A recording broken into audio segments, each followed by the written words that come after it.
क्या स्त्रियां हनुमान जी महाराज की सेवा कर सकती हैं? देखा जाता है कुछ दरबारों में हनुमान जी महाराज के दूत कुछ औरतों के ऊपर आ रहे हैं। फिर लोग क्यों कहते हैं कि स्त्रियां हनुमान जी महाराज की सेवा नहीं कर सकती? लोग कहते हैं हनुमान जी महाराज ब्रह्मचारी हैं, इसलिए स्त्रियां हनुमान जी महाराज की सेवा नहीं कर सकती थी। जानिए इस वीडियो में क्या है सत्य। जय श्री राम, जय श्री बालाजी महाराज भक्तों, आप सभी का स्वागत है अपने YouTube चैनल बालाजी का सेवक पर। आज फिर से उपस्थित हुए हैं दोस्तों एक अनोखे टॉपिक को लेकर। लोग कहते हैं हनुमान जी महाराज ब्रह्मचारी हैं, इसलिए स्त्रियां हनुमान जी महाराज की सेवा नहीं कर सकती। और वहीं देखा जाता है कुछ दरबारों में हनुमान जी महाराज के दूत कुछ औरतों के ऊपर आ रहे हैं। क्या है इसके पीछे का राज? क्या स्त्रियां हनुमान जी महाराज की सेवा कर सकती हैं? फिर लोग क्यों कहते हैं कि स्त्रियां हनुमान जी महाराज की सेवा नहीं कर सकती? जानिए इस वीडियो में क्या है सत्य। तो दोस्तों मैं आपको बहुत ही सरल शब्दों में समझाने का प्रयास करूंगा। देखिए, जब एक स्त्री या एक पुरुष, एक भक्त अपने इष्ट की मूर्ति को लेकर के अपने घर में आता है, एक भक्त अपने हनुमान जी महाराज की मूर्ति को लेकर अपने घर में आता है, उसी दिन से हनुमान जी महाराज की दृष्टि उस व्यक्ति के ऊपर बन जाती है।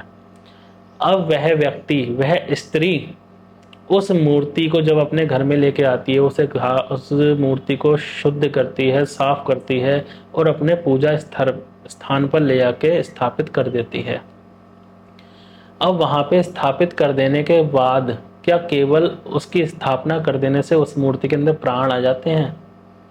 जब तक उस मूर्ति के अंदर प्राण नहीं आ जाते तब तक वह एक मूर्ति ही रहती है। उस मूर्ति को कोई व्यक्ति, आदमी, औरत कोई भी स्पर्श करे उससे क्या फर्क पड़ता है?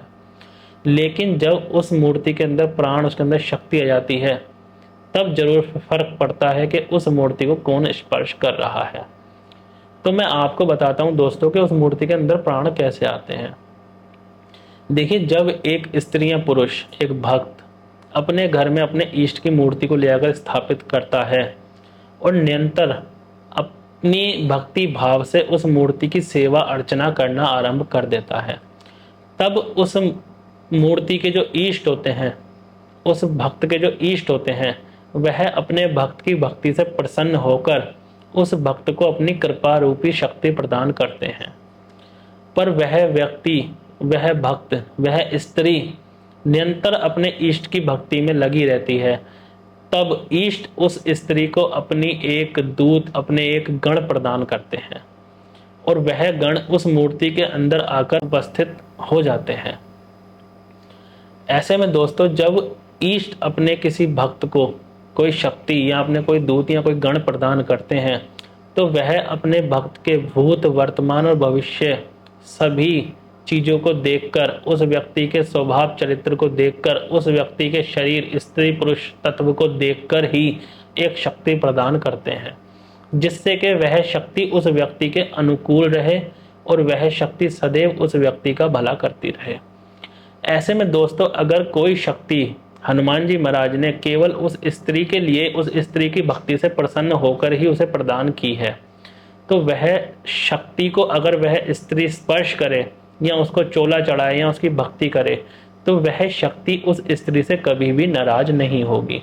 यह संभव है दोस्तों कि अगर किसी स्त्री की शादी हो जाती है, वह अपने पति के घर में जाती है, उसका पति या उसके घर में कोई वैसे पुरुष किसी मूर्ति की, हनुमान जी महाराज की किसी मूर्ति की पूजा करता हो और उस मूर्ति में जो एक पुरुष की पूजा करने से शक्ति उपस्थित हुई थी, शक्ति जागृत हुई थी, वह शक्ति शायद एक स्त्री के स्पर्श को स्वीकार करने से इनकार कर दे, तो ऐसे में स्त्री को अपने ससुराल में जाकर भी अपनी एक नई मूर्ति की स्थापना उस मंदिर में, उस घर में करनी चाहिए और उस मूर्ति की पूजा करनी चाहिए। और उस मूर्ति के अंदर जब उस स्त्री की भक्ति से एक प्राण उत्पन्न होंगे, प्राण उपस्थित होंगे या एक शक्ति उत्पन्न होएगी, तो उस मूर्ति को वो स्त्री अगर स्पर्श भी करती है तो उस स्त्री को कभी भी कोई भी दोष नहीं लगेगा और शक्तियां उस स्त्री के स्पर्श करने से भी प्रसन्न ही होंगी। और हमारे घर के आसपास के हनुमान जी के मंदिरों में जो स्त्रियों को स्पर्श करने से मना किया जाता है, उसके पीछे का कारण बस यही होता है कि वह शक्ति वो स्त्रियों के लिए नहीं आई है, वह शक्ति सर्व जनता के लिए आई है। और संभव है कि हनुमान जी महाराज की एक बहुत ही प्रचंड और शक्तिवान शक्ति उस मंदिर की मूर्ति के अंदर स्थापित हो जो स्त्री के स्पर्श को स्वीकार ना करे। इसलिए वहां के पंडित लोग स्त्रियों को मूर्ति को स्पर्श करने से मना कर देते हैं। लेकिन इसका मतलब यह नहीं है कि स्त्रियां हनुमान जी महाराज की पूजा नहीं कर सकती। हनुमान जी महाराज के ऐसे बहुत से गण होते हैं, ऐसे बहुत से दूत होते हैं जो स्त्रियों के स्पर्श को भी गलत नहीं समझते हैं।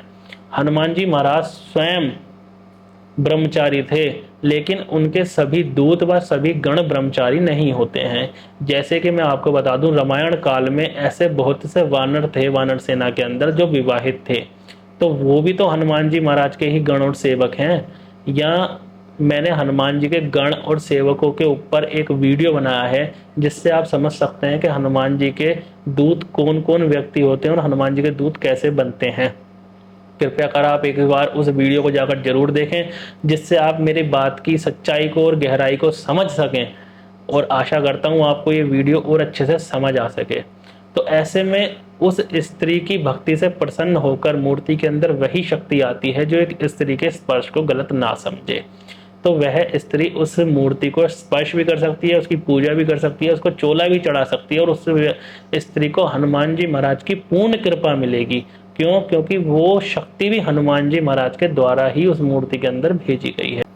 मैं आशा करता हूं कि मैं आपको समझा सका हूँगा। इसी के साथ में वीडियो में विराम लेते हैं। जय श्री राम, जय श्री बालाजी महाराज भक्तों।